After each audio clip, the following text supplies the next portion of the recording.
श्री स्वामी समर्थ सर्वांना. तर आज आहे 12 ऑगस्ट म्हणजेच दीपामावस्या. तर आजच्या दिवशी आपण घरात जे काही दिवे आहेत, जेवढे काही दिवे आहेत ते प्रज्वलित का करतो आणि त्याचे आपल्याला काय फायदे होतात, काय आजच्या दिवसाचं महत्त्व आहे, हे आपण आजच्या या व्हिडिओमध्ये पाहणार आहोत. तर जे कोणी नवीन असाल त्यांनी आपल्या चॅनलला सबस्क्राईब करा आणि लाईक कमेंटही करा आणि तुम्हाला हा व्हिडिओ कसा वाटला हे देखील नक्की सांगा. तर चला आजच्या या व्हिडिओला आपण सुरुवात करूया. दीपामावस्या पूजा का करावी? तर कृतज्ञता व्यक्त करण्यासाठी, म्हणजेच वर्षभर आपल्याला प्रकाश देणाऱ्या, घरातील अंधार दूर ठेवणाऱ्या दिव्यांबद्दल आदर व्यक्त करण्यासाठी ही पूजा केली जाते.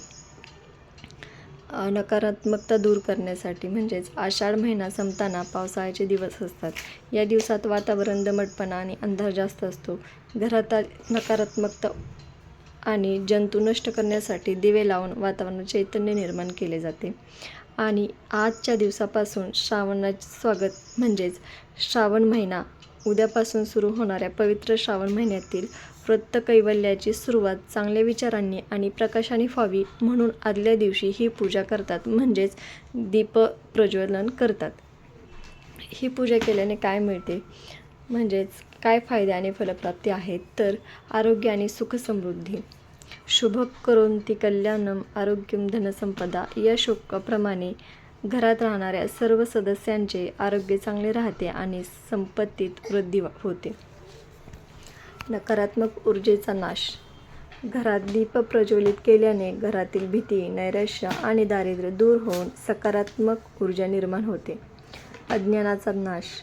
दिवा हा ज्ञानाचे प्रतीक आहे. पूजेवेळी बुद्धीचा विकास होतो आणि मनातील वाईट विचारांचा नष्ट होतात. पितरांचा आशीर्वाद. या दिवशी दीपदान केल्याने किंवा पूर्वजांचे स्मरण केल्याने पितृदोष नाहीसा होतो आणि कुटुंबाला पूर्वजांचे आशीर्वाद मिळतात. या दिवसाचे विशेष महत्त्व काय आहे? तर अंधाराकडून प्रकाशाकडे प्रवास. हा सण माणसाला नैराश्याच्या अंधारातून आशेच्या प्रकाशाकडे जाण्याचा संदेश देतो. आणि धार्मिक हिंदू धर्मात अग्नी आणि प्रकाश यांना देवता मानले जाते. दिव्यांची ज्योती नेहमी वरच्या दिशेला जाते. ही आपल्याला आयुष्यात नेहमी प्रगती करण्याची प्रेरणा देते. आरोग्याच्या बाबतीत म्हणाल तर पावसाळ्यात दिवे लावल्याने घराचे तापमान संतुलित राहते आणि हवेतील बारीक कीटक व जीवाणू नष्ट होतात.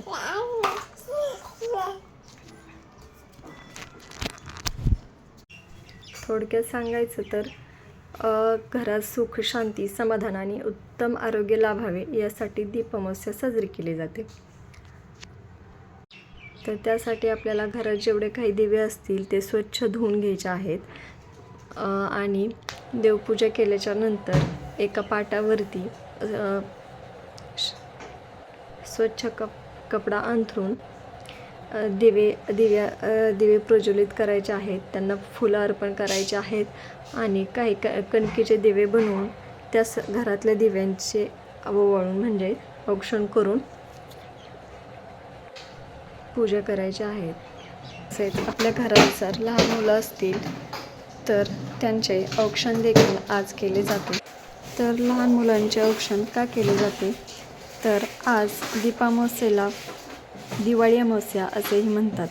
जशी दिवाळीत मुलांची प्रगती व्हावी म्हणून काळजी घेतली जाते, तसेच या दिवशी देखील केले जातं. मुलांच्या दीर्घायुष्यासाठी दिवा जसा सतत जळत राहतो आणि प्रकाश देतो, तसेच आपल्या मुलांचे आयुष्य उज्ज्वल व्हावे आणि त्यांना दीर्घायुष्य लाभावे म्हणून आई आपल्या मुलांचे औक्षण करते.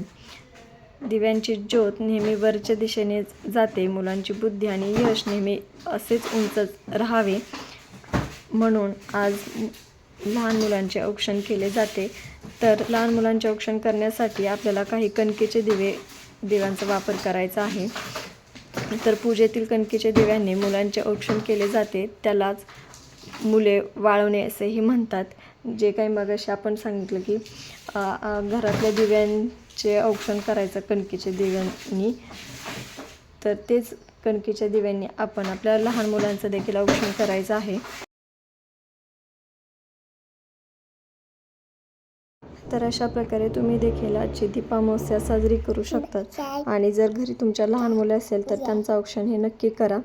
आणि जर व्हिडिओ तुम्हाला खरंच युजफुल ठरला असेल तर कमेंटमध्ये नक्की कळवा.